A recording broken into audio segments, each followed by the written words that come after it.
اعوذ باللہ من الشیطان الرجیم بسم اللہ الرحمن الرحیم الحمد للہ الذی لا یبلغ مدحتہ القائلون ولا یحصی نعماءہ العادون ولا یعدی حقہ المجتہدون الذی لیس لصفتہ حد محدود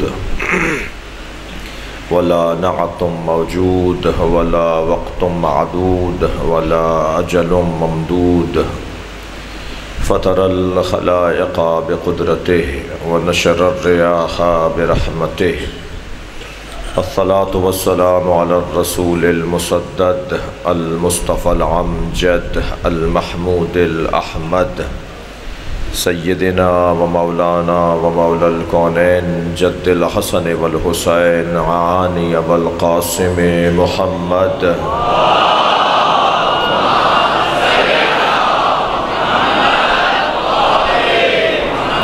و آلہ الطیبین الطاہرین المعصومین الذین قال اللہ انما یرید اللہ لیذہب عنکم الرجس اہل البیت ویطہرکم تطہیرا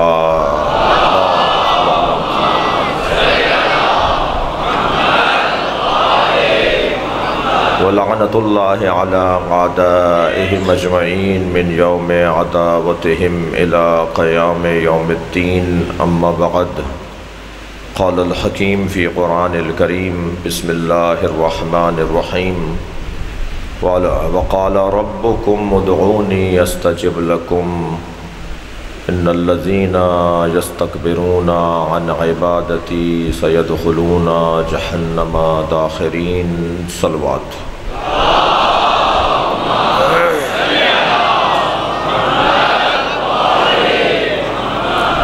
سورہ مبارکہ غافر سورہ مبارکہ المومن کی آیہ کریمہ اللہ اپنے اس کلام میں اپنے بندوں سے مخاطب ہے۔ وہ جو ہمارا خالق ہے وہ ہمارا رب بھی ہے۔ اس نے صرف ہمیں خلق کر کے چھوڑ نہیں دیا بلکہ اس نے ہمیں پالنے کی ذمہ داری بھی اپنے اوپر رکھی ہے۔ اللہ نے دو واجب اپنے اوپر رکھے ہیں، جیسے ہم پر بہت سارے واجب ہیں، نماز پڑھنا واجب ہے، روزہ رکھنا واجب ہے، حج کرنا واجب ہے، ایسے اللہ نے دو واجب اپنے اوپر رکھے ہیں۔ ایک واجب ان علینا للہدی، مجھ پر واجب ہے کہ ہدایت میں دوں گا، میرا کام ہے تمہیں ہدایت دینا۔ اس انا علینا للہدی کو کبھی اس نے کہا انی جاعل فی الارض خلیفہ، میں زمین پر خلیفہ بنانے والا ہوں۔ کبھی اس نے کہا انی جاعلک اے ابراہیم انی جاعلک للناس اماما، اے ابراہیم میں تمہیں لوگوں کے لیے امام بنا رہا ہوں۔ تؤتی الملک من تشاء، وہ کہ جو جس کو یہ اختیار ہے کہ وہ جسے چاہے مملکت عطا کرے۔ تو یہ ہدایت کا کام اللہ کا ہے، ہدایت دینا اللہ پر واجب ہے۔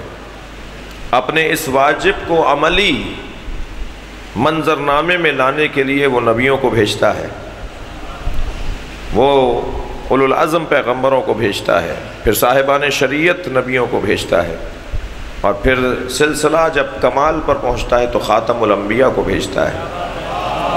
اور جب خاتم الانبیاء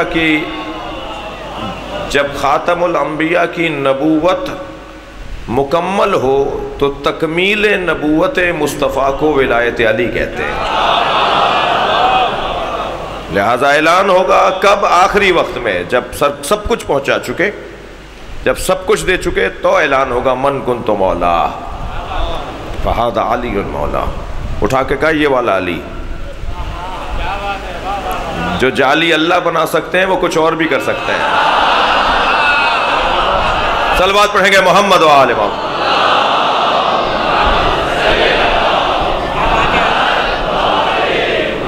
توجہ ہے حضرات کی؟ تو ایک واجب میں تمہیدی بیان کو مکمل کروں، ایک واجب اللہ نے اپنے اوپر لیا ہدایت کا. یہ ہدایت دینا اللہ کا کام ہے. یہ جو کربلا میں میرے مولا حسین نے قربانی دے کر کربلا کو معلّہ بنایا ہے، یہ اللہ کی طرف سے نظام ہدایت ہے. اور اگر میرا یہ بچہ، میرا یہ جوان، میرا وہ عزیز یہ بٹھا لے دماغ میں کہ کربلا کی زندگی ہدایت الہیہ کا عنوان ہے، تو دنیا کی کوئی طاقت ذکر حسین کو ختم نہیں کر سکتی.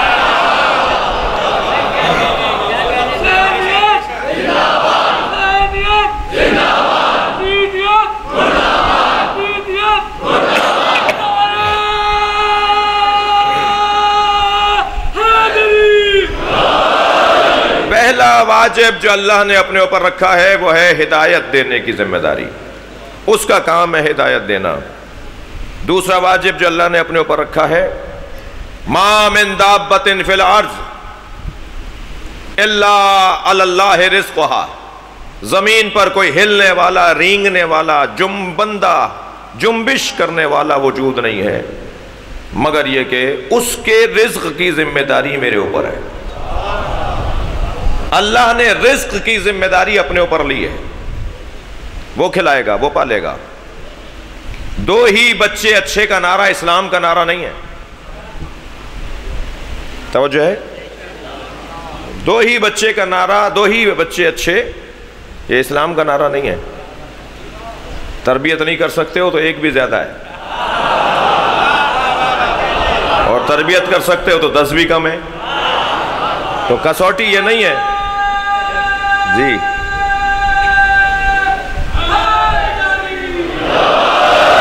کسوٹی یہ نہیں ہے کہ بچے کم ہوں. بچے کیوں کم ہوں بھائی؟ نبی تو فرما رہے ہیں میں فخر کرنا چاہتا ہوں محشر میں تمام انبیاء پر کہ میری امت سب سے بڑی ہے، اور مسلمان کہہ رہا ہے کہ بچے کم ہوں. بچے کم ہونے یہ کوئی قاعدہ قانون نہیں ہے جی. پہلے 10 11 بچے جی. آج کیوں کم ہو رہے ہیں بچے؟ بہت ساری وجوہات ہیں. ممبر کا ادب روک رہا ہے مجھے، میں نہیں بتا سکتا. ممبر کا ادب مانے ہے، میں بہت ساری وجوہات کی طرف نہیں جاؤں گا. صرف ایک وجہ جو ممبر بھی اجازت دے رہا ہے جس کی. اچھا یہ بھی تو میرا کام ہے نا کہ میں تشخیص دوں کہ کیا بات ممبر سے کرنی چاہیے، کیا نہیں کرنی چاہیے. صلوات پڑھے ذرا نبی کی ذات پر.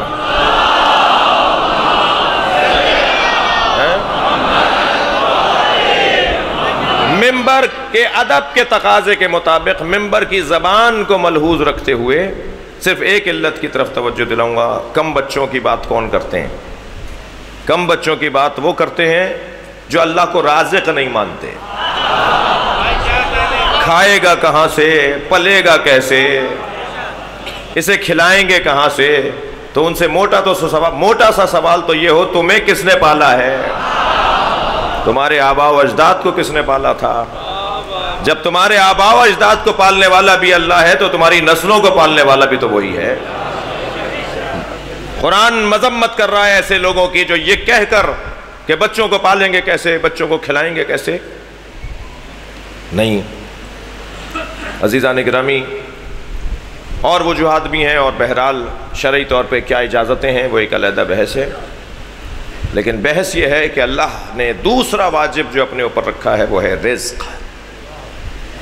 اللہ رازق ہے، وہ رزق دیتا ہے. اچھا اللہ رازق ہے، اللہ عالم ہے، اللہ قاہر ہے، اللہ قادر ہے، اللہ حی ہے. آپ زندہ نہیں ہیں. اللہ حی ہے، اللہ زندہ ہے، آپ زندہ نہیں ہیں. اللہ عالم ہے، مولا نبی عالم نہیں ہے، مولا علی عالم نہیں ہے، مولانا عالم نہیں ہے. کیا فرق ہے؟ وہی توحید اور شرک کی باریک وادی. اللہ شہید ہے. قرآن میں سورہ رات کے اندر اللہ نے مولا علی کو شہید کہا ہے. قرآن مجید میں پروردگار عالم نے نبی کو شہید کہا ہے. اللہ اللہ اولائے شہیدہ کیف اذا جئنا من کل امت بشہید وجئنا بکا علی ہؤلاء شہیدہ. کفا باللہ شہیدن بینی و بینکم ومن عندہ علم الکتاب. یہاں مولا علی کو اللہ نے شہید کہا، خود اپنے آپ کو اللہ نے شہید کہا. پھر یہاں مولا نبی کو اللہ شہید کہہ رہا ہے کہ ہم نے ہر امت پر ایک شہید بھیجا، ایک گواہ بھیجا، اور اے میرے مصطفیٰ میں نے ساری امتوں پر تمہیں گواہ بنایا. جی اللہ شہید، نبی مکرم کے لیے بھی لفظ شہید. جی اللہ عالم، مولا نبی بھی عالم، مولا علی بھی عالم، ہمارے مولانا بھی عالم. کیا فرق ہے؟ بہت موٹا فرق ہے. سارے عنوان توحید کا خلاصہ اور شرک کی وادیوں سے بچنے کا نسخہ. یہ ممبر موحدوں کا ممبر ہے، یہ ممبر موحدوں کا، یہ امام بارگاہ موحدوں کا ہے. آنے پر کسی کوئی پابندی نہیں ہے، مگر بولنے کا موقع اسے ملے گا، اختیار اسے ملے گا کہ جو اللہ کو مانتا ہوگا. آنے پر کسی پر پابندی نہیں ہے. اس لیے ہم مسجد میں مجلس نہیں کرتے. ممبر وہاں بھی ہے، مائک وہاں بھی ہے، بیٹھنے کی جگہ وہاں بھی ہے، مگر ہم مسجدوں میں مجلسیں نہیں کرتے. شیعوں کے پاس پیسے فضول نہیں ہیں کہ دو عمارتیں بنائیں، مسجد علیحدہ بنائیں، امام بارگاہ علیحدہ بنائیں. شیعہ مدرسہ بھی بنائیں، مسجد بھی بنائیں، امام بارگاہ بھی بنائیں. مسجد میں ہی مجلس کیوں نہیں کرتے؟ ہم مسجد میں مجلس پوری دنیا میں، صرف پاکستان کی بات نہیں ہے، پوری دنیا میں ہم مسجد میں مجلس اس لیے نہیں کرتے کہ مسجد میں ہندو نہیں جا سکتا، یہودی نہیں جا سکتا، عیسائی نہیں جا سکتا. کل قیامت میں اگر کسی ہندو نے شکایت کر دی کہ میں دین سمجھنے گیا تھا، مسلمان نے تو مجھے مسجد میں آنے نہیں دیا، کوئی جواب نہیں دے سکتا، آپ جواب دیں گے. یا اللہ ہم نے مسجد کے ساتھ امام بارگاہ بنایا ہی اس لیے تھا، ان کا خیمہ ہے، ہر آنے والے حر کے لیے کھلا رہنا چاہیے.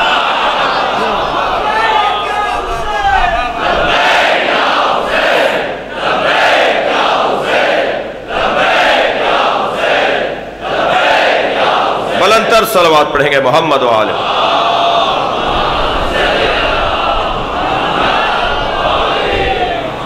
یہ موحدوں کا ہے نا، کہ اللہ کو ماننے والوں کی جگہ ہے.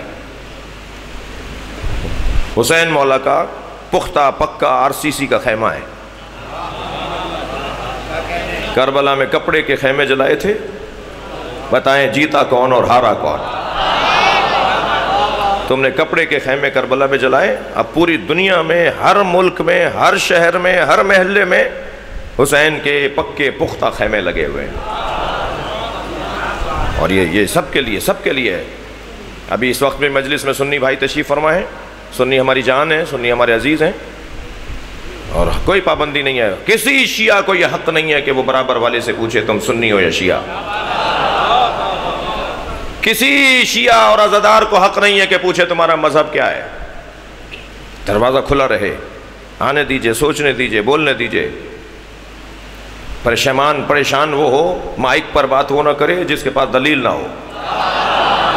جو بات دلیل سے کرتا ہو، معقول بات کرتا ہو، مدلل بات کرتا ہو، اسے بولنا چاہیے. بولا جائے گا، بولے گا وہ. تو دو ذمہ داریاں اللہ نے، دو واجب اللہ نے اپنے اوپر رکھے ہیں. ایک ہدایت کی ذمہ داری اور ایک رزق کی ذمہ داری. لہٰذا وہ ہمارا خالق ہے تو ہمارا رب بھی ہے. ارشاد ہو رہا ہے کہ وَمَا مِن دَابَّةٍ فِي الْأَرْضِ، زمین پر کوئی ہلنے والا نہیں ہے مگر عَلَى اللَّهِ رِزْقُهَا، اس کے رزق کی ذمہ داری مجھ پر ہے. سوال،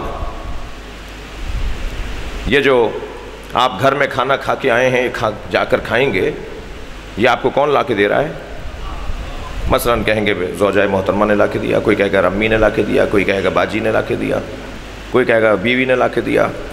جی کوئی لے کر آیا ہے، اس نے روٹی آپ کے سامنے رکھی ہے، اس کا انکار کریں گے آپ؟ اللہ رازق ہے. یہ جہاں سے میں تنخواہ لینے جاتا ہوں وہ بھی تو کچھ مجھے دے رہا ہے، اسے میں کیا کروں گا؟ اللہ شہید ہے، مولا علی بھی شہید ہیں، شہید سبط جعفر بھی شہید ہے. کیا یہ سارے شہید برابر ہیں؟ موٹا سا باریک سی وادی ہے توحید اور شرک کے راستے سے گزرنے، بچ کے گزریں کسی طرح شرک کا دھبا نہ آ جائے. وہ جو باریک سی وادی ہے اس توحید کے راستے سے گزرتے وہ ایک نسخہ ہے، بس وہ بچے اور جوان اپنے دماغ میں بٹھا لیں. اگر آج واضح نہ ہو اور کوئی بات روشن نہ ہو پائے تو اپنے علاقے کے عالم سے اور سمجھ لیجئے اسے. اور وہ یہ کہ اللہ عالم ہے بالاصالہ، اللہ قادر ہے بالاصالہ، اللہ رازق ہے بالاصالہ، مگر بالعطا عالم نبی، بالعطا قادر نبی، بالعطا رازق علی. کیا پریشانی ہے؟ اللہ نے علی کو یہ صلاحیت دی ہے، اللہ نے یہ نبی کو صلاحیت دی ہے، تو کیا پریشانی ہے؟ عین توحید عقیدہ. اللہ کے پاس دینے کی چیزیں جتنی ہیں وہ اس کی اپنی ہیں جی، اور ان کے پاس جتنی چیزیں دینے کی ہیں وہ اللہ کی دی ہوئی ہیں. بس یہی موٹا سا فرق ہے توحید کے اندر اور وادی شرک سے بچنے کا. میں مولا علی سے مدد مانگتا ہوں اللہ کا ولی مان کر، تو کیا پریشانی ہے؟ کہاں توحید کی وادیوں سے بھٹک رہا ہوں، کہاں غلو ہو رہا ہے. حضرت مولانا مشہدی صاحب تشریف فرمائے. میں نے مولانا سے کہا مولانا مجھے 1 لاکھ روپے کی ضرورت ہے، دے دیجئے. مثال ہے، اس کے علاوہ اور کچھ نہیں ہے. مولانا نے کہا جی اللہ سے مانگیے. میں نے کہا معاذ اللہ، اللہ سے نہیں مانگوں گا، اب آپ سے مانگوں گا. اللہ کا انکار کر کے کسی سے مانگنا یہ کفر ہے. میں نے مولانا سے کہا مولانا ایک رقم چاہیے، کہا اللہ سے مانگیے. میں نے کہا کل اللہ سے مانگی تھی، آج پھر ضرورت پڑی، آج آپ دے دیجئے. اللہ کے ساتھ کسی کو برابر میں رکھنا یہ شرک ہے. وہ کفر تھا انکار کرنا، یہ برابر میں ماننا یہ شرک ہے. مگر میں نے تیسری دفعہ جب ان سے کہا مجھے رقم دے دیجئے تو انہوں نے کہا جی اللہ سے مانگیے. میں نے کہا جی میں اللہ ہی سے مانگ رہا ہوں. کہا آپ تو مجھ سے مانگ رہے ہیں. میں نے کہا آپ کو دیا کس نے؟ نے تو آئی. صلوات پڑھیں گے محمد و آل محمد.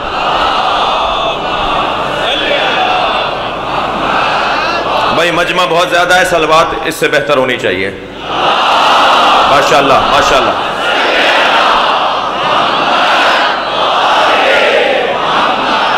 بس یہ فرق، یہ کسوٹی، یہ پیمانہ، یہ عنوان، یہ قاعدہ، یہ قانون ذہن میں رکھیں.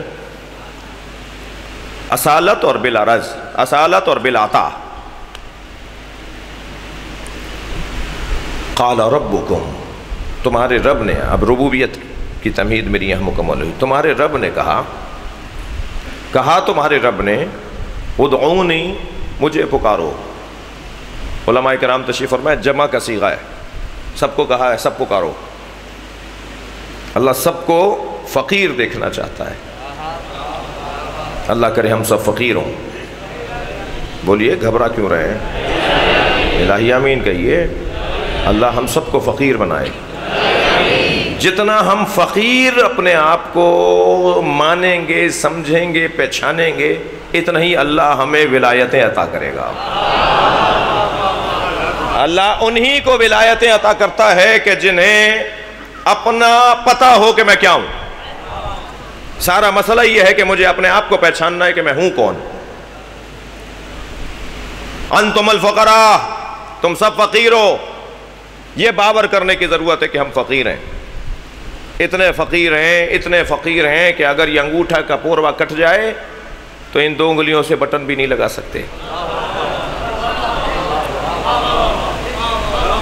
6 لاکھ روپے تنخواہ لینے والا، سائن کرنے والا افسر جو 6 لاکھ کی تنخواہ لیتا ہے اور صرف سائن کرتا ہے، ایک آنکھ میں بال چلا گیا، سارے قلم دھرے کے دھرے رہ گئے. اتنا کمزور ہے یہ، اتنا فقیر ہے یہ. اس کی عطا میں بھی ہم محتاج ہیں کہ وہ ہمیں دے، اور عطا کے جریان اور تسلسل اور استمرار میں بھی ہم محتاج ہیں کہ وہ ہمیں دے. وہ دینے کے بعد ایسا نہیں ہوا کہ لے نہیں سکتا. اس کے دینے کے بعد اس کی عطا کا تسلسل بلا تشبیہ، صرف ذہن کو قریب کرنے کے لیے کہہ رہا ہوں. یہ جو بلب روشن ہے، یہ جو پنکھا چل رہا ہے، ایک بٹن دبانے پر ہی نہیں چلا ہے. پیچھے سے مسلسل توانائی اور برق اور انرجی مسلسل آ رہی ہے تو پنکھا چل رہا ہے.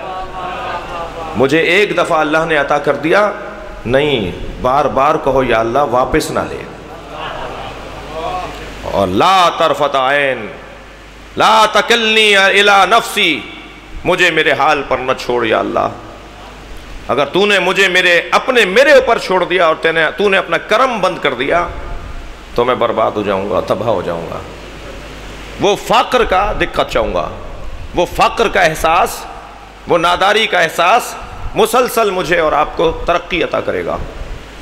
اللہ ہمیں اپنا محتاج دیکھنا چاہتا ہے، تبھی کہہ رہا ہے مجھ سے مانگو۔ یہ جو دعا ہے نا، یہ جو دعا ہے، یہ اپنے فقر کے احساس کو برقرار رکھنے کا ذریعہ ہے۔ میں فقیر ہوں، کیسے اس کو محسوس کرتا رہوں، کیسے یاد رکھوں، کیسے بھولنے نہ پاؤں، میں فقیر ہوں۔ اس کا بہترین ایک طریقہ یہ ہے کہ مجھ سے دعا مانگو۔ اللہ کہہ رہا ہے مجھ سے مانگو۔ جس مصطفیٰ کو اللہ نے سب کچھ دے دیا، جملہ سنیں گے، جب سرکار معراج پر گئے نا تو سوچا کہ کسی سے جوتیاں اتروائی تھی، میں بھی جوتیاں اتار دوں، تو فوراً اللہ کی آواز آئی میرے مصطفیٰ جوتیوں سمیت آؤ۔ تو میں آپ محترم سننے والوں سے پوچھ رہا ہوں، سرکار جب معراج پر گئے جوتیوں کے ساتھ، اس جگہ کو پروردگار عالم نے یوں بیان کیا، وَهُوَ بِالْأُفُقِ الْأَعْلَىٰ، میرا مصطفیٰ سب سے بلند جگہ پر تھا۔ تو مجھے کہنے دیجئے نا کہ جب نبی سب سے بلند جگہ پر تھے اور جوتیوں کے ساتھ تھے تو ساری کائنات نبی کی جوتیوں کے نیچے ہے نا۔ جسے سب کچھ دے دیا، جس کے پاس کوئی ایسی چیز نہیں ہے جو نہ ہو، پھر بھی اللہ کہتا ہے اے میرے حبیب مجھ سے دعا کیا کرو، رب زدنی علما، قل اے میرے حبیب مجھ سے کہو میرے علم میں اضافہ فرما۔ جی اللہ اپنے نبی سے چاہتا ہے کہ میرا نبی مجھ سے مانگے۔ جی جب مجھے اور آپ کو کوئی خوشی نصیب ہوتی ہے، کوئی ہمیں مسئلہ حل ہو جاتا ہے اور ہمیں سرور اور شادمانی نصیب ہوتی ہے تو کیفیت ہی کچھ اور ہوتی ہے۔ بعض لوگ تو اچھل کود رہے ہوتے ہیں۔ جی شیخ بہائی کا جب علمی مسئلہ حل ہو جاتا تھا تو اپنے گھر کے صحن میں رقص نمائی فرماتے تھے اور آوازیں لگا کے کہتے تھے کہاں ہیں بادشاہوں کی اولادیں، کہاں ہیں گرم اور نرم گدوں پر بیٹھنے والے، وہ آ کر ہم سے پوچھیں کہ مزہ کسے کہا جاتا ہے۔ مزہ تو علمی مسائل کے حل کرنے میں ہے۔ تو جس کا جو بھی مسئلہ ہو جب وہ حل ہو جائے تو وہ رقص نمائی کرتا ہے، وہ خوشی کا اظہار کرتا ہے۔ توجہ چاہوں گا عزیزان گرامی، میں اور آپ اگر رقص نمائی کر رہے ہوں تو اسے کہیں گے غرور، تکبر، دکھاوا، بناوٹ۔ اب مجھے ایک جملہ کہنے دیجئے، جب اللہ غرور کرتا ہے تو وہ کون سا منظر ہوتا ہے جب اللہ غرور کرتا ہے؟ وہ کون سا مرحلہ ہوتا ہے جب اللہ غرور کرتا ہے؟ اللہ متکبر ہے ہی اس لیے کہ اس نے محمد اور علی کو بنایا ہے۔ حق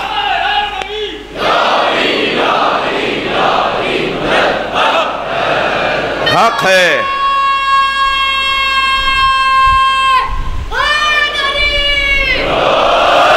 حق ہے اللہ کو کہ وہ غرور کرے، تکبر کرے، اس لیے کہ جب محمد مصطفیٰ جیسا وجود اللہ سے مانگ رہا ہو، جو سب کو عطا کر رہا ہے اللہ کی طرف سے، وہ اللہ سے مانگ رہا ہے۔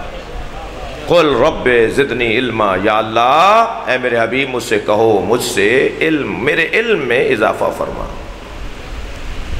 عرفاء نے بیان کیا ہے، علماء نے بیان کیا ہے کہ 73 حروف کا علم ہے، اللہ نے 72 حروف کا علم نبی کو اور نبی کے ذریعے علی کو دے دیا، اور 73ویں حرف کا علم یعنی پورے کے پورے 73 کے 73 اپنے پاس رکھے، اور وہ جو ایک حرف کا علم اپنے پاس رکھا، کہا میرے نبی مجھ سے وہ مانگتے رہو۔ جی وہ مجھ سے مانگتے رہو۔ اب نبی وہ ایک حرف کا علم، وہ ایک حرف کا کیا ہے؟ حرف ہی ایک ہے بھائی، وہ ایک حرف کا علم جو حرف ہی ایک ہے، وہ نبی اپنے اللہ سے مانگ رہے ہیں، اور اللہ کو اچھا لگ رہا ہے کہ میرا مصطفیٰ مجھ سے مانگ رہا ہے۔ جی اللہ کو اچھا لگ رہا ہے کہ میرا مصطفیٰ مجھ سے مانگ رہا ہے۔ من علمنی حرفا، میرے مولا فرماتے ہیں جس نے مجھے ایک حرف سکھایا، فقد سیرنی عبدا، اس نے مجھے اپنا بندہ بنا لیا۔ یہ جہاں علماء کا، مدرسین کا، اساتذہ کا مقام بیان ہو رہا ہے نا، سکھانے والوں کا، وہاں علی کچھ اور بھی کہہ رہے ہیں. جہاں یہ پہلو ہے نا کہ جس نے مجھے ایک حرف سکھایا اس نے مجھے اپنا بندہ بنا لیا، یعنی استاد کا مقام اتنا ہے کہ شاگرد استاد کے سامنے بندوں کی طرح ہوتا ہے، غلاموں کی طرح ہوتا ہے. جہاں یہ پہلو ہے جو سامنے کا پہلو ہے، وہاں یہ بھی تو حسن ہے نا اس حدیث، اس فرمان مولا علی میں، من علمنی حرفا فقط سیرنی عبدا، جس نے مجھے ایک حرف سکھایا میں اس کا غلام بن جاؤں گا. کوئی تو آئے جو مجھے ایک حرف بھی سکھائے. دنیا میں کوئی ہے ہی نہیں سوائے مصطفیٰ کے جو مجھے کچھ سکھا سکے. میں چیلنج کر رہا ہوں، مجھے سکھاؤ تو میں تمہارا بندہ بن جاؤں گا. لہذا علی کے علاوہ کوئی نہیں ہے کہ جو علم لدنی لے کر آیا ہو. بعد از نبی کی بات ہو رہی ہے، علم لدنی کے عالم. عزیزان گرامی، اللہ کو اچھا لگتا ہے کہ اس سے مانگا جائے. قال ربکم ادعونی، سب مل کر اللہ چاہتا ہے سب مجھے پکاریں، مجھے سب آواز لگائیں. استجب لکم، میں تمہاری دعاؤں کو سنوں گا. ان الذین یستکبرون عن عبادتی، اور جو لوگ میری عبادت سے تکبر کرتے ہیں. اب یہاں عبادت سے مراد عبادات مخصوصہ اور عبادات توقیفیہ ہی نہیں ہے، بلکہ ہر دعا عبادت ہے. یہ آپ جب دعا مانگتے ہیں یہ بھی عبادت ہے. اللہ کہہ رہا ہے جو میری دعا مانگنے سے تکبر کرے میں اسے ذلیل کر کے جہنم میں ڈالوں گا. اللہ کو پسند نہیں ہے وہ لوگ کہ جو عبادت نہ کرتے ہوں. عزیزان گرامی، کل کی بحث سے آج کی بحث کو اور تھوڑا تمہید میری آج کی مکمل ہوئی. اللہ ہمارے بارے میں فیصلہ کرتا ہے، اسے کہتے ہیں قضا. اللہ ہمارے بارے میں فیصلہ کرتا ہے، اسے کہتے ہیں تکوین. اللہ ہمارے بارے میں فیصلہ کرتا ہے، اسے کہتے ہیں حکم الہی. لیکن وہ جو قضا ہے، وہ جو تکوین ہے، وہ جو حکم الہی ہے، اس پر عمل کیسے ہوگا، اسے کہتے ہیں تقدیر، قدر. اسے کہتے ہیں تشریع، اسے کہتے ہیں شریعت. حکم الہی پر عمل کیسے ہوگا، کیسے ہوگا؟ قضاء الہی، قدر الہی. طریقہ کار کیا ہے؟ اب اس اللہ نے جس نے ہمیں خلق تو کیا مگر نظام الہی پر چلنے کے لیے اس نے ہمیں مختار بنایا. لا اکراہ فی الدین، کوئی جبر نہیں ہے دین کے اختیار کرنے میں. دونوں چیزیں تمہارے سامنے رکھ رہا ہوں، یہ لے لو یا وہ لے لو. لہٰذا جب اللہ نے ایک جبر نہیں رکھا اور ہمیں اختیار دیا تو اب ہمارے اندر سے جو آواز نکلتی ہے، کیوں کیسے کیوں کیسے، اس کی تشفی جہاں ہو جاتی ہے وہی بات ہم مان لیتے ہیں. تو اب ذمہ داری ممبروں کی بڑی گہری ہو گئی، سنگین ہو گئی کہ لوگوں کو منوانا ہے دلیل کی روشنی میں. اور جب انسان تشریع کی طرف جاتا ہے اور انسان تقدیر کی طرف اور قدر الہی کی طرف جاتا ہے، تب ہے کہ جب انسان کمال کی طرف راغب ہوتا ہے. اس نے ہمیں بنا کر ہمارے حوالے کر دیا. اوپن بک ٹیسٹ کل بات ہو چکی ہے. اس نے ہمیں بنا کر، اوروں کو تو بنا کر دوسروں کے حوالے کر دیا. پتھروں کو بنا کے پودوں کے حوالے کر دیا، پودوں کو بنا کر حیوانوں کے حوالے کر دیا، حیوانوں کو بنا کے انسان کے حوالے کر دیا. مگر انسان کو بنا کر کسی اور کے حوالے نہیں کیا، انسان کو بنا کے انسان کے حوالے کر دیا. میں نے تجھے دے دیا. کہیں اور جا کے اپنے آپ کو آئینے میں نہ دیکھا کرو. چہرہ آئینے میں نظر آتا ہے، روح آئینے میں نظر نہیں آتی، من آئینے میں نظر نہیں آتا. یہ جو من ہے، یہ جو روح ہے، اسے کہاں دیکھو گے؟ اسے اپنے اوپر غور کرو تو نظر آئے گی. انسان کو خود انسان اپنا آئینہ بنا لے. بیٹا چھوڑ دو اس کو.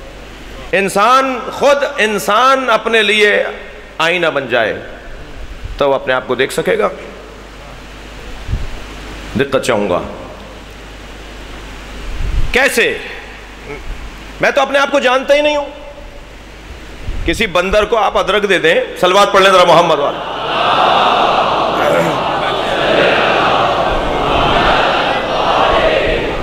بھائی تھوڑا سا گردن ہلاتے رہیے اگر میری بات جا رہی ہے تو. جی بندر کو ادرک دے دیں، اسے کیا پتا کیا لیے ہوئے ہو. بچہ اپنی اماں کی وہ سونے کی ڈلی گھر سے اٹھا لایا، اماں نے سامنے ہی رکھ دی تھی وہ سونے کا سکہ، وہ ڈلی جو انہوں نے کسی وقت کے لیے بچا کے رکھی ہوئی ہے.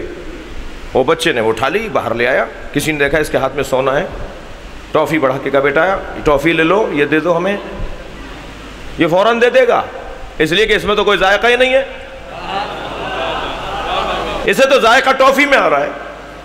یہ سونے کا سکہ دے دے گا ایک ٹافی کے بدلے میں، کیوں؟ اس لیے کہ سونے کو جانتا نہیں ہے۔ بڑی عنایت، بہت شکر گزار ہوں۔ یہ کیونکہ سونے کو جانتا نہیں ہے اس لیے یہ ٹافی کے عوض دے دے گا۔ عزیزان گرامی، یہ انسان تو اپنے آپ کو جانتا نہیں ہے، یہ پودوں کو جانتا ہے، پتھروں کو جانتا ہے۔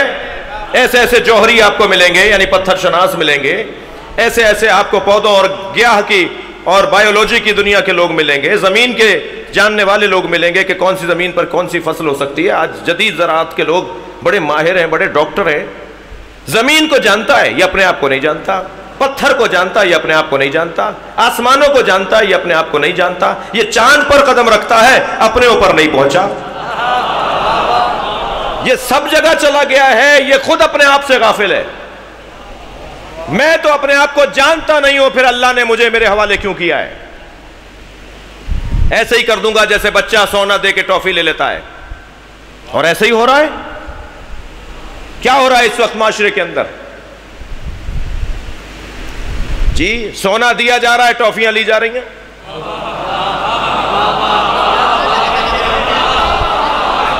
کیا ہو رہا ہے معاشرے کے اندر؟ یہی ہو رہا ہے، چھوٹی چیزیں لے کر بڑی چیزیں دی جا رہی ہیں۔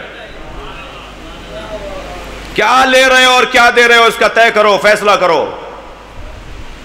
میں سب سے پہلے تو آپ کا شکریہ ادا کروں گا کہ آج دوپہر کے کسی خطاب کے بعد آپ کو بہت غصہ آیا، اور ہزاروں کی تعداد میں میسج ہیں، ہزاروں کی تعداد میں سوشل میڈیا پہ پوسٹیں ہیں، رابطے ہیں، لوگوں کا محبتوں کا اظہار ہے۔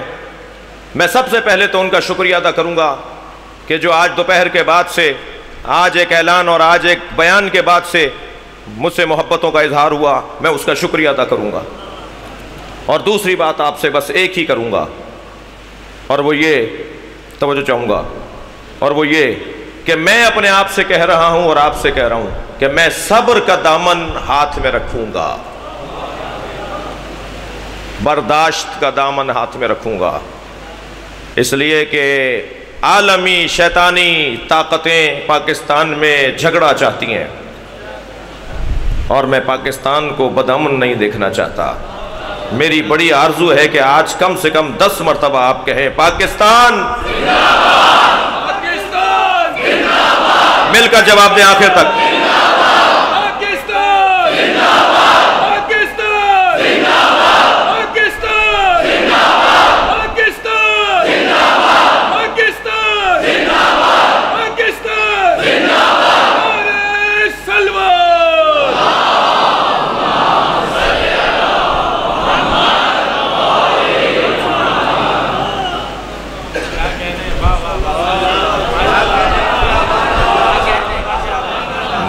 مولا آپ کو سلامت رکھے،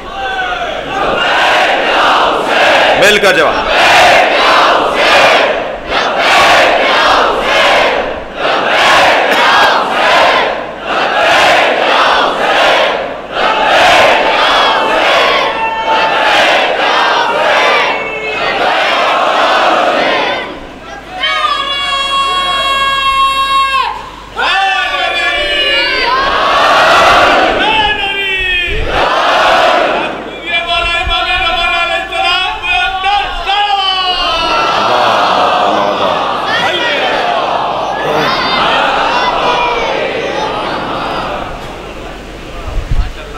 اللہ نے ہمیں ہمارے حوالے کر دیا،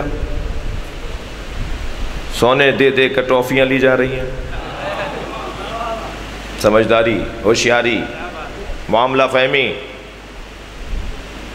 علی کا چاہنے والا سرخیاں دیکھ کر نظریہ نہیں بناتا۔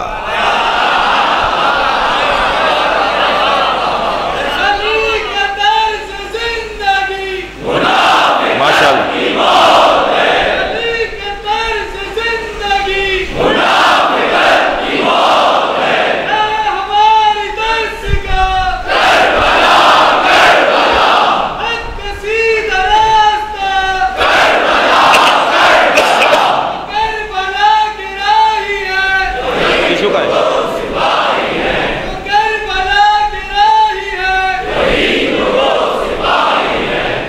علی کا طرز زندگی دوبارہ لگاؤ. علی کا طرز زندگی منافقت کی موت ہے. علی کا طرز زندگی 10 دفعہ لگاؤ یہ نعرہ. منافقت کی موت ہے. علی کا طرز زندگی منافقت کی موت ہے. علی کا طرز زندگی منافقت کی موت ہے. علی کا طرز زندگی منافقت کی موت ہے. علی کا طرز زندگی منافقت کی موت ہے. علی کا طرز زندگی منافقت کی موت ہے. علی کا طرز زندگی منافقت کی موت ہے. اقوال محمد بلندر صلوات.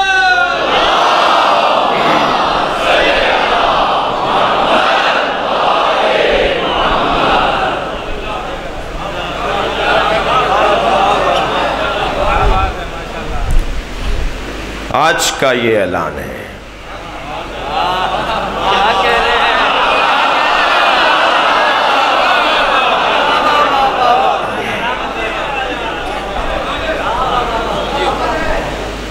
جی اللہ نے ہمیں ہمارے حوالے کر دیا. ہمیں تو پتہ نہیں کہ ہم کون ہیں. کیسے ہم اپنے اوپر اختیار رکھیں جب ہم اپنے آپ کو ہی نہیں جانتے؟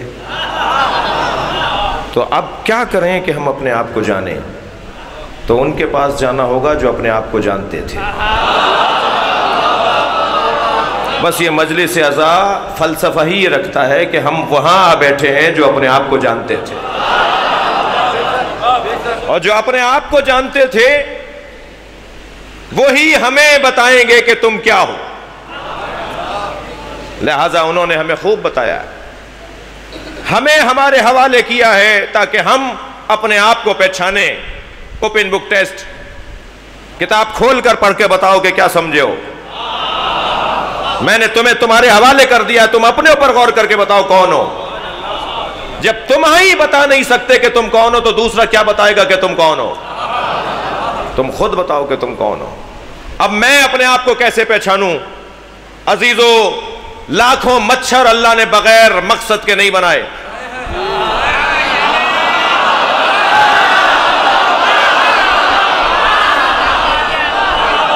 اللہ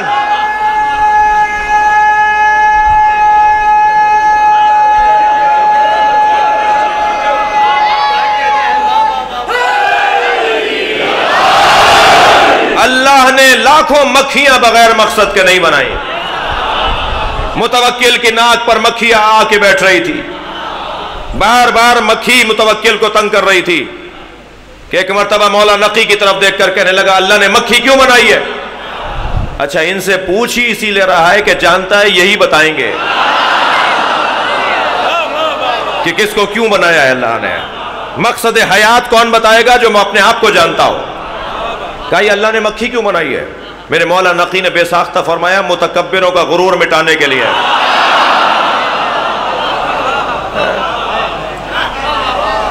توجہ کر لیا آپ نے؟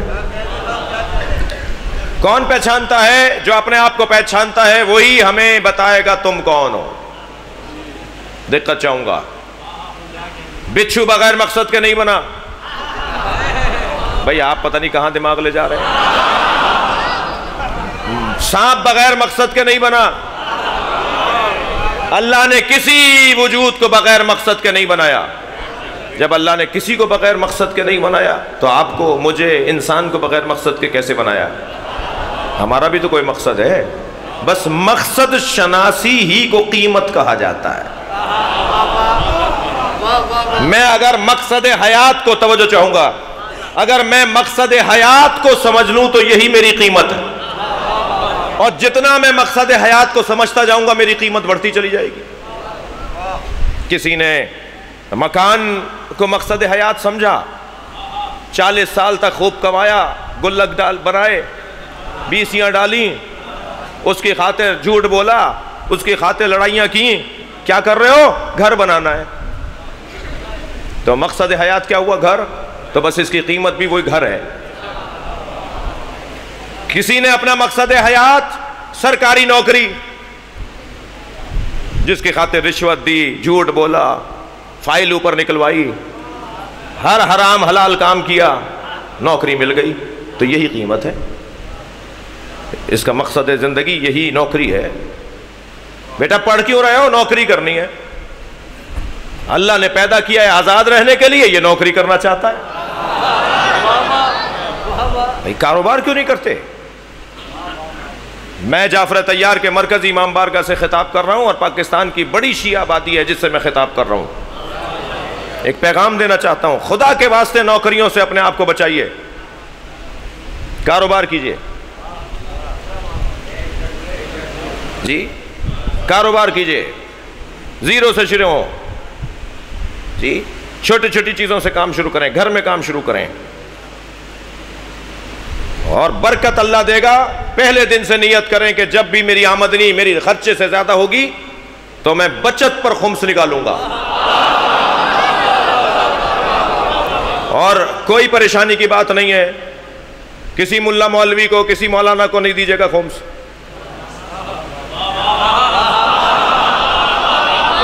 آپ مرجع تقلید سے اجازت لے کر اپنا خمس خود خرچ کیجئے، اپنے عزیزوں میں خرچ کیجئے، اپنے علاقے کے مدرسے میں خرچ کیجئے، اپنے محلے کی مسجد کی جو ضرورت ہے وہ پوری کیجئے، اجازت لے لیجئے ان سے جو غیبت امام میں ہمارے رہبر ہیں، ہمارے سرپرست ہیں، ہمارے رکھوالے ہیں، ہمارے رہنما ہیں، پھر خود خرچ کیجئے۔ اور اگر کسی عالم پر، کسی ادارے پر، مرکزی امام بارگاہ پر، حسنین مسجد پر، امامیہ مسجد پر، کسی پر بھی آپ کو یقین ہے اور اعتماد ہے کہ یہاں حساب کتاب سیدھا ہے تو دے دیجئے وہاں، جی لہٰذا پہلے دن سے نیت کریں۔ میں آپ کو آج امام سجاد کی قسم کھا کے کہہ رہا ہوں،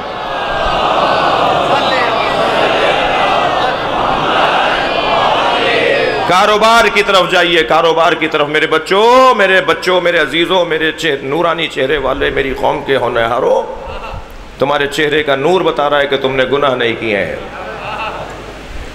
تم گناہوں سے بچاتے ہو اپنے آپ کو، کاروبار کی طرف جاؤ۔ اللہ نے اب یہ صاحب ساری زندگی جوڑتے رہے کہ کسی طرح نوکری کر لیں، کسی طرح۔ کیوں پڑھ رہے ہو؟ نوکری کرنے کے لیے۔ بھائی نوکری کرنے کے لیے نہیں پڑھتے، آزادی کے لیے پڑھتے ہیں۔ تمہاری تو بنیاد ہی غلط ہے، تم تو اسیری کے لیے پڑھ رہے ہو، تم تو غلامی کے لیے پڑھ رہے ہو۔ میں جس پہلو سے، وہ والی باتیں تو سب کرتے ہیں نا، یہ والی بات تو کر سن لیجئے نا، نوکریوں کی بات تو سب کرتے ہیں، نوکریوں سے ہٹانے والی بات بھی تو سن لیجئے۔ نوکری کیوں کرنی ہے؟ مالکی کیوں نہیں کرنی؟ غلامی کیوں کرنی ہے؟ سرداری کیوں نہیں کرنی؟ اپنے اوپر اعتماد بڑھاؤ، اپنے اوپر بھروسہ کرو، یہی میری قیمت بنے گی، یہی تو میری قیمت ہے۔ چھوٹی چھوٹی چیزوں کے عوض، چھوٹی چھوٹی چیزوں کے عوض سودے کرنا، یہ اچھا، یہ کامیاب انسان نہیں ہے۔ جب اللہ نے مکھیوں کو، مچھروں کو، بچھوؤں کو، سانپوں کو بغیر مقصد کے نہیں بنایا تو مجھے بھی بغیر مقصد کے نہیں بنایا۔ اب میرا مقصد کیا ہے؟ جو میری قیمت ہے وہ میرا مقصد ہے۔ میری قیمت کیا ہے؟ میں جانتا نہیں ہوں مولانا اپنے آپ کو، تو میں اپنی قیمت کیا لگاؤں گا؟ کیسا سوال لے بیٹھے آج؟ تو میں نہیں جانتا مگر علی تو خود کو جانتے ہیں، تو مولا کی خدمت میں جا کر کہتے ہیں مولا آپ نے اپنی قیمت کیا لگوائی، ہم بھی دیکھا دیکھی میں کچھ کر لیتے ہیں۔ تو میرے مولا نے اپنی جو قیمت لگوائی، سب سے اچھا تاریخ بندگی میں تجارت کرنے والی کوئی اگر ذات ہے تو اسے علی کہتے ہیں، کامیاب تاجر کو علی کہتے ہیں۔ ریٹ کون لگواتا ہے؟ جو بڑا تاجر ہوتا ہے۔ قیمت کون لگواتا ہے؟ جو کامیاب تاجر ہوتا ہے۔ اسٹاک ایکسچینج کے اندر کوئی چیئرمین ہوتا ہوگا نا، کیا ہوتا ہے وہ؟ سینئر ممبر کیا ہوتا ہے؟ جو بڑا ہوتا ہے ان سارے چیئرمین، وہ فیصلہ کرے گا نا، آخری بات تو اس کی ہے نا۔ جب بازار عکاظ لگتا تھا، جب مکے میں عالمی منڈی لگتی تھی، ایکسپو سینٹر لگتا تھا، تو سیدۃ التجار، تاجروں کی سیدہ ختیجہ، وہ ریٹ طے کرتی تھیں کہ کون سی جنس کو کتنی قیمت میں بیچا جائے گا۔ ساری دنیا کے تاجر آ کر بیٹھتے تھے، پردہ لگا ہوا ہوتا تھا، بی بی کے دروازے پر، بی بی کے مہمان خانے میں انہیں ٹھہرایا جاتا تھا، دسترخوان لگا ہوا ہوتا تھا۔ کوئی 100 اونٹ لے کر آیا، فلاں چیزیں لے کر آیا ہے، کوئی 200 اونٹوں کا تاجر تجارت کا قافلہ لے کر آیا ہے، اور بڑے سارے تاجر پہلے بی بی کے گھر پہنچتے تھے، کوئی یمن سے آیا ہے، کوئی مصر سے آیا ہے، کوئی شامات سے آیا ہے، کوئی بصرے سے آیا ہے، کوئی بغداد سے آیا ہے۔ پوری دنیا کے تاجر بازار عکاظ میں جمع ہوتے تھے اور پھر جناب خدیجہ کے گھر پہلے قیام کرتے تھے، کھانا کھاتے تھے، سستاتے تھے، پھر ایک میٹنگ ہوتی تھی اور اس میٹنگ میں بی بی پوچھتی تھی تم کیا لائے ہو، تم کیا لائے ہو، تم کیا لائے ہو۔ اس کے بعد بی بی کے مشورے سے ریٹ طے پاتے تھے۔ تو جو بڑا تاجر ہوتا ہے وہی ریٹ طے کرتا ہے۔ تھک کے تو نہیں سن رہے؟ جو بڑا تاجر ہوتا ہے وہی ریٹ طے کرتا ہے۔ اس تاریخ بندگی میں سب سے بڑے تاجر کو علی کہتے ہیں، جس نے نبی کے بستر پہ سو کر جان بیچی، اللہ کی مرضیاں خریدیں، اس سے اچھا سودا ہی نہیں ہوا۔ جو کائنات کا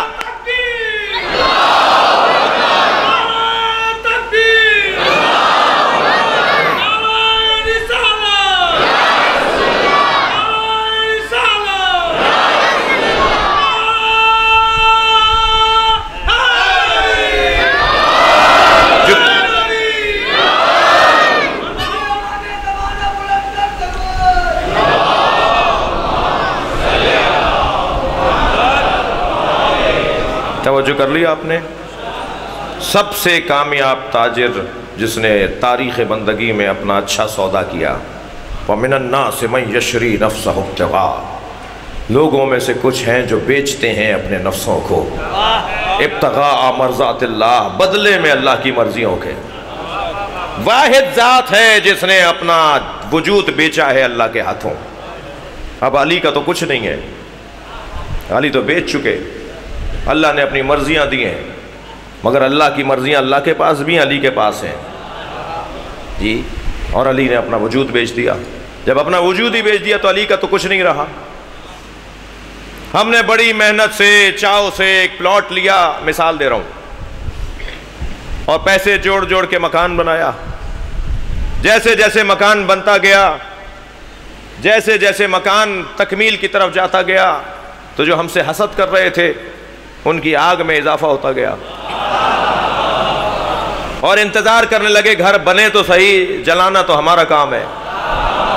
بھائی فلاں لکڑی کی کھڑکیاں لگیں گی اور فلاں ٹائل لگیں گے اور فلاں مثال کے طور پر سامان لگے گا، اور سب کچھ لگ گیا۔ جب ہمارا دوسرا دن، اب دن آیا کہ دوسرے دن اپنے مکان میں شفٹ ہوں، کرائے کا مکان چھوڑیں اور اپنے مکان میں جائیں۔ دوسرے دن جانا تھا، ادھر انتظار میں حاسد بیٹھے تھے کہ گھر پورا ہو تو آگ لگائیں۔ آدھی رات کو دروازے پہ دستک ہوئی، ہم نے جا کے دیکھا تو بڑی بڑی گاڑیوں میں کچھ لوگ کھڑے تھے۔ کہا جی ہم ریاست کے لوگ ہیں، سرکار کے لوگ ہیں، حکومت کے لوگ ہیں، آپ نے 2 گلی بعد جو مکان بنایا ہے وہ ہم خریدنا چاہتے ہیں۔ ہم نے کہا جی ہم نے تو بڑے چاؤ سے بنایا ہے، اپنے لیے بنایا ہے۔ کہنے جی کتنے میں بنایا ہے؟ مثلا ہم نے کہا جی 1 کروڑ میں بنایا ہے۔ کہنے ہم آپ کو 10 کروڑ دینے کو تیار ہیں، اور ساتھ میں حکومتی منصب بھی دینے کو تیار ہیں، اور یہ حکومتی منصب جو ہم آپ کو دیں گے آپ کی نسلوں میں بھی منتقل ہوگا، یا آپ کے گھر کا ہر فرد، ہر بچہ، ہر پوتا پڑ پوتا حکومتی منصب پر رہے گا۔ یہ مکان ہمیں دے دیجئے، کاغذات ہمیں دے دیجئے، اور ہم سے یہ ساری سہولتیں لے لیجئے۔ ہم نے تو ایک لمحہ بھی نہیں لگایا فیصلہ کرنے میں۔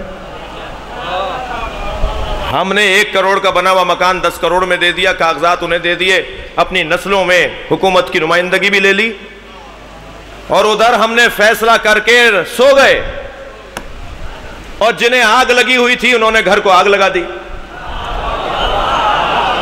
اور جب گھر جلنے لگا، شعلے بھڑکنے لگے، تو سارا محلہ، سارا علاقہ اپنے گھروں سے نکل نکل کر جلتے ہوئے گھر کو دیکھ رہا تھا۔ ہم بھی اس مجمع میں آ کے کھڑے ہو گئے، ہم بھی اس جلتے ہوئے گھر کو دیکھ رہے تھے۔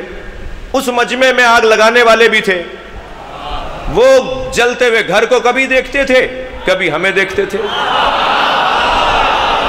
ہمارے چہرے کا اطمینان انہیں اور جلا رہا تھا۔ وہ پریشان اس بات پر تھے کہ گھر ان کا جل رہا ہے تو یہ پریشان کیوں نہیں ہے۔ اب انہیں اگر نہیں پتا کہ ہم نے رات کی تاریکی میں فیصلہ کر لیا، اب یہ گھر ہمارا نہیں ہے تو قصور ان کا ہے، ہمارا نہیں ہے۔ علی نے بستر پہ سو کر اپنی جان بیچ دی، اللہ سے مرضیاں لے لی۔ اب جو علی کو مارنے آ رہا ہے وہ علی کا دشمن نہیں ہے۔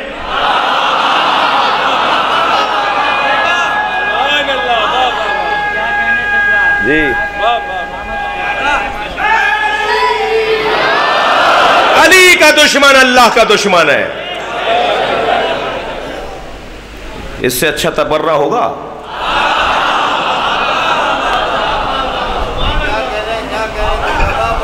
تھک گئے آپ تھوڑا سا؟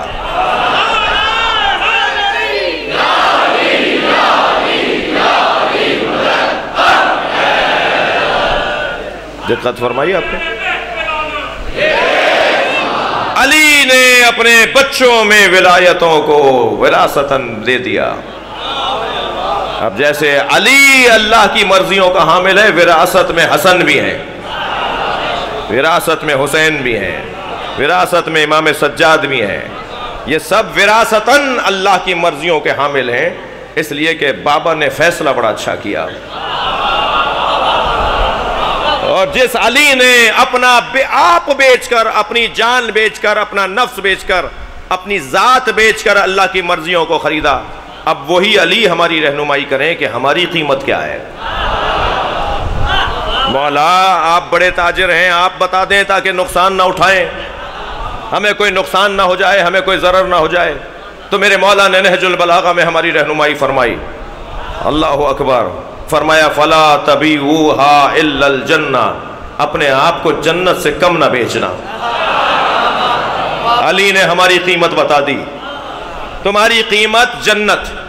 مگر میرے عزیزو، یہ جنت ہماری قیمت کم سے کم ہے، زیادہ سے زیادہ نہیں ہے. کہا اس سے کم مت بیچنا، جنت سے کم اپنا سودا نہ کرنا. جنت سے زیادہ کر لو تو تمہارا ہنر، مگر جنت سے کم کرو گے تو نقصان اٹھاؤ گے، سرمایہ ضائع ہو جائے گا. آخری ریٹ یہ ہے کہ جنت کے بدلے میں دو گے. اب ذرا سورہ مبارکہ زمر کی آیت سنیے. وَسِيقَ الَّذِينَ اتَّقَوْا رَبَّهُمْ إِلَى الْجَنَّةِ زُمُرًا. صاحبان تقوی کو جنت میں دھکا دے دے کر فرشتے لے جا رہے ہوں گے. میں نے ترجمہ جلدی میں نہیں کیا ہے. صاحبان تقوی کو فرشتے دھکا دے کے جنت میں لے جا رہے ہوں گے. بھئی دوزخ میں دھکا دے کے لے جانا تو سمجھ میں آتا ہے، یہ جنت میں دھکا دے کر کیسے؟ کیوں؟ ہاں، یہ جنت میں دھکا دے کر اس لیے لے جا رہے ہیں کہ یہ جانا نہیں چاہ رہے ہیں. اور جانا اس لیے نہیں چاہ رہے ہیں کہ جنت قیمت تو لگی ہے مگر کم لگی ہے، انہیں تو اس سے زیادہ چاہیے. اب انہیں اس سے زیادہ کیا چاہیے؟ اہل محشر پوچھیں گے یہ کون ہے؟ ہم تو منتیں سماجتیں کر رہے ہیں کہ ہمیں جنت میں لے جاؤ. یہ کون سا گروپ ہے؟ یہ کون سا ٹولہ ہے؟ یہ کون سی انجمن ہے؟ توجہ ہے؟ یہ کون سی قوم ہے جو جنت میں جانے کو تیار نہیں ہو رہی؟ قرآن پکار کے کہہ رہا ہے کہ انہیں دھکا دیا جائے گا. سیخ سائق کے خاندان کا لفظ ہے. قائد اور سائق، پیچھے سے دھکیلنے والے کو سائق کہتے ہیں، آگے چلنے والے کو قائد کہتے ہیں. دھکا دے دے کے لے جا رہے ہیں، جان نہیں رہے. کیوں نہیں جا رہے؟ پوچھیں گے اہل محشر یہ کون ہے جو جنت میں جانے کو تیار نہیں ہے. تو آواز آئے گی ہم حداث الحسین، یہ حسین والے ہیں. یہ کہہ رہے ہیں ہمیں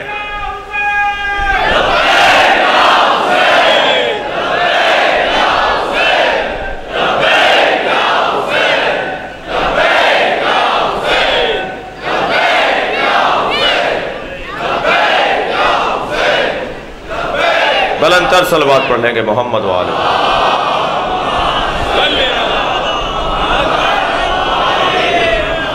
یہ حسین والے لوگ ہیں. یا اللہ ہمیں حسین کی زیارت چاہیے.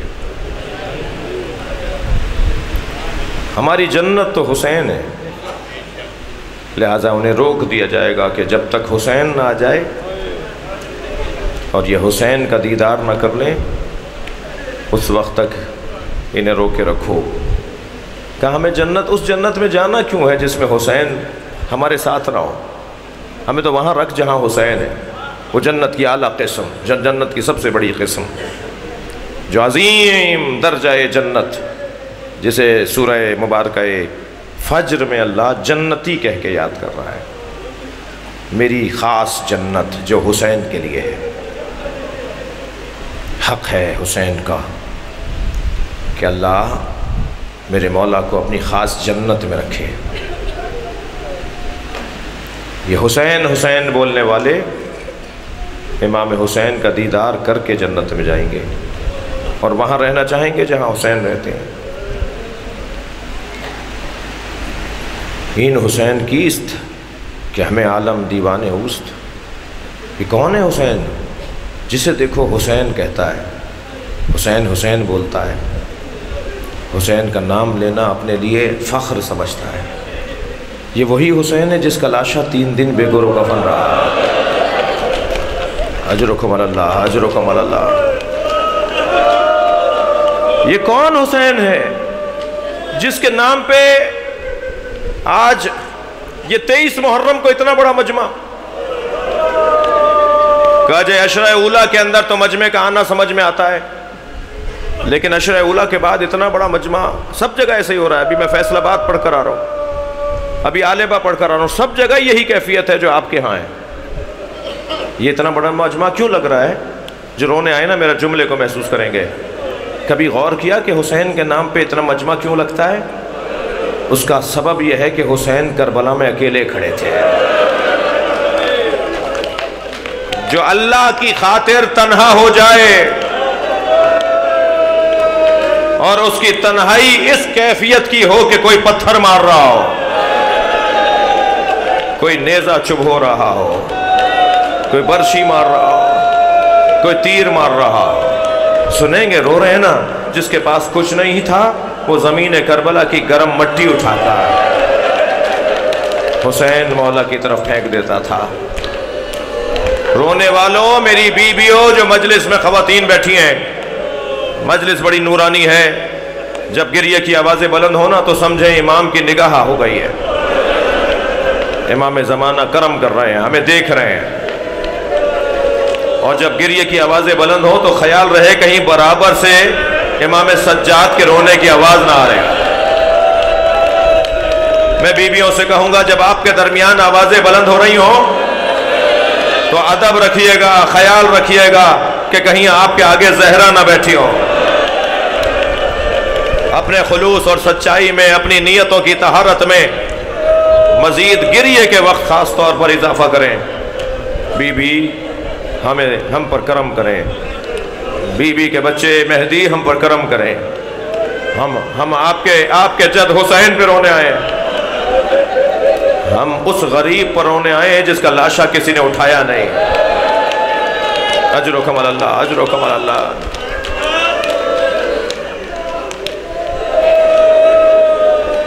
عزادارو، کون سا باب کربلا ہے، کون سا ورق کربلا ہے جس کا بیان مجھے رلا نہ ڈالے؟ ایک ایک ورق پلٹیے. ایک ورق کربلا کو عباس کہتے ہیں.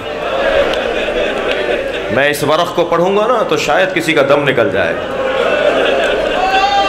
1400 سال کے بعد عباس کے کٹے ہوئے بازوؤں کا حال، 1400 سال کے بعد بازوؤں کے کٹ جانے پر گھوڑے سے گرنے کی کیفیت آج بھی ہمارا دل چاک کر دیتی ہے. میں ورق کربلا پلٹوں تو مجھے ایک ورق نظر آئے گا جسے علی اکبر کہا جاتا ہے. اجرکم اللہ، اجرکم اللہ، اجرکم اللہ. حق ہے، رونے کے دن ہیں، پرسے کے ایام ہیں. یقین جانیے جب آپ کی آوازیں گلے سے نکل رہی ہوتی ہیں نا، اس کیفیت کو امام صادق، امام کی آرزو ہے کہ حسین پہ ایسے رویا جائے. بعض لوگ کچھ اور بھی سوچتے ہیں، انہیں سوچنے دیجئے. اجرکم اللہ. ایک اور ورق کربلا پلٹا، ایک اور ورق کربلا پلٹا تو مجھے ایک ورق نظر آیا جسے علی اصغر کہتے ہیں. ننھا سا بچہ پانی نہ ملنے پر جو رحلت کر جائے، جو اس وجہ سے رحلت کر جائے کہ اسے پانی نہیں ملا، جو اس وجہ سے شہید ہو جائے کہ اسے پانی نہیں ملا. عزادارو، عزادارو، بہت رو لیے، بہت رو لیے. ایک ماں کو سلام کرتے ہوئے جائیے. ایک ماں کو سلام ضرور کیجئے جس کے پاس 2 کمائیاں تھیں. ایک کو سکینہ کہتے ہیں، ایک کو علی اصغر کہتے ہیں.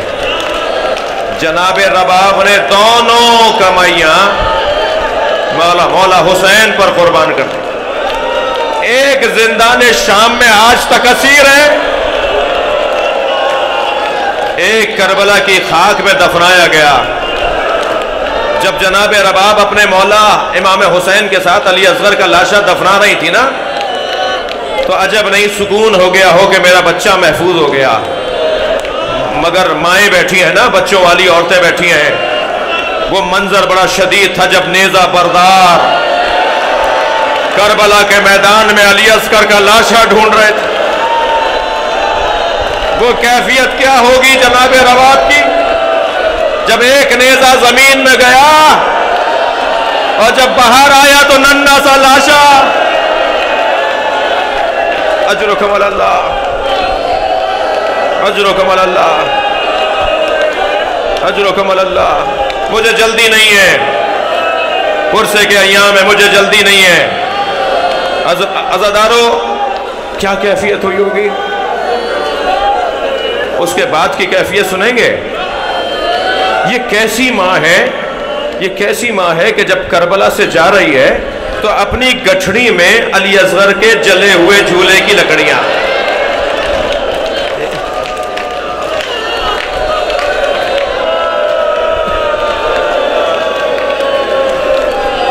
بڑا حوصلہ ہے جناب رباب کا، بڑا جگر ہے جناب رباب کا۔ اجرکم اللہ۔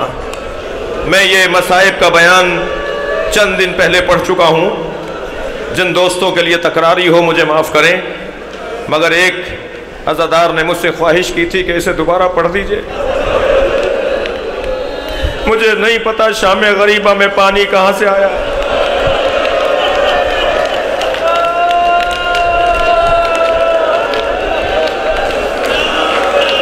مجھے نہیں پتا کہ شام غریبہ میں کھانا کون لایا، مگر مقتل لکھتا ہے، تاریخ لکھتی ہے کہ شام غریبہ میں پانی آیا، کھانا آیا۔ جناب زینب نے کوزہ بھر کے بچوں کو پانی پلایا، جناب سکینہ نے پیا، بچوں نے پانی پیا، پھر بڑوں کو پانی پلایا، کھانا کھلایا۔ جب سب نے کھا لیا نا، اور بار بار جناب زینب جناب رباب کو پانی دیتی تھی، کھانا رکھتی تھی، کہتی تھی مجھے پانی نہیں پینا۔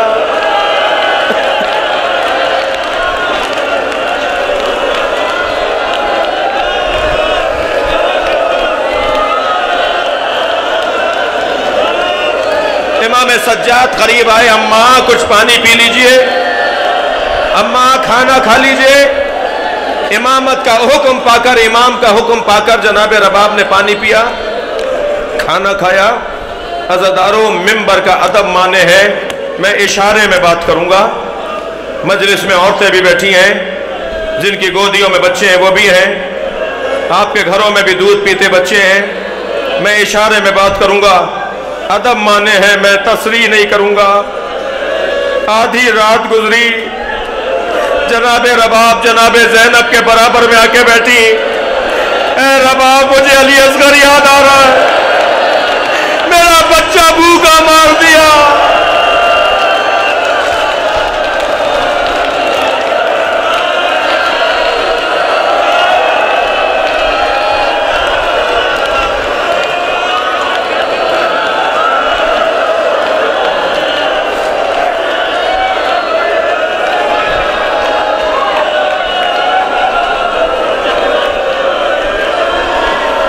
حسین